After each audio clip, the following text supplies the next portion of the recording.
Example 19. Rationalize the denominator of 5 divided by square root 3 minus square root 5. We'll write what is given. So it is 5 divided by square root 3 minus square root 5. We have to rationalize the denominator. Here we have denominator as irrational numbers. So what do we have to do? We have to make it rational, and we know what to do. First, we will write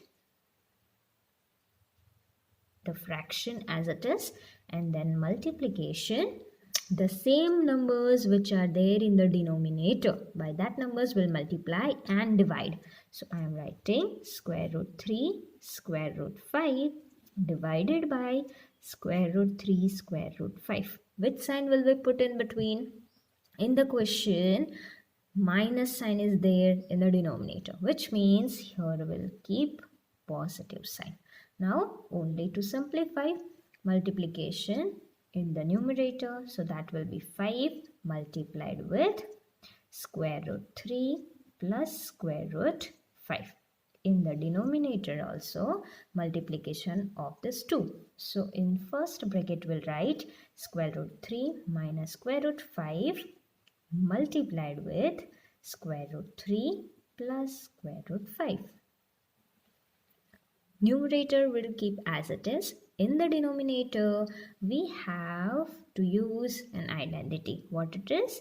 A minus b in one bracket, a plus b in another bracket. That gives us a square minus b square.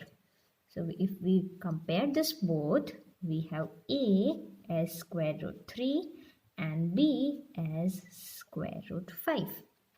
So let us use this identity and write.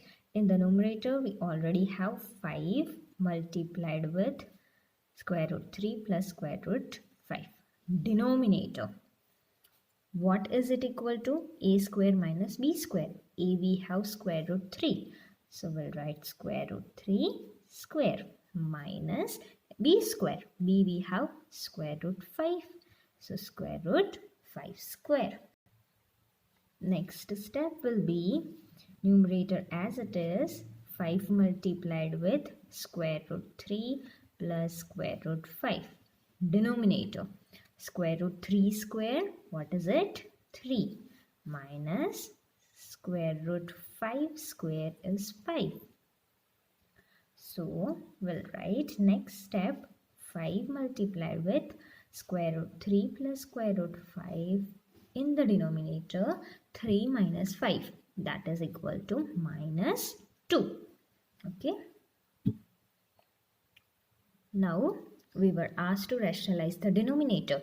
Here in the denominator we got minus 2, which is a rational number. That is why it is the answer. But now you see, in the numerator we have a bracket in which irrational numbers are there. So how will we write rational numbers together? So here it is 5 and the denominator is minus 2. So we can write it minus 5. Now why did I write minus 5? See here, denominator is minus 2. And we all know that denominator we cannot keep negative. So what do? We multiply and divide with minus 1, right? So here if we multiply with minus 1, it becomes minus 5. In the denominator also we have to multiply with minus 1. Already we have minus 2. Minus 2 multiplied with minus 1. So that becomes positive 2 plus 2, right? Multiplied with, what do we have in the numerator? The bracket square root 3 plus square root 5. So this is answer for example 19.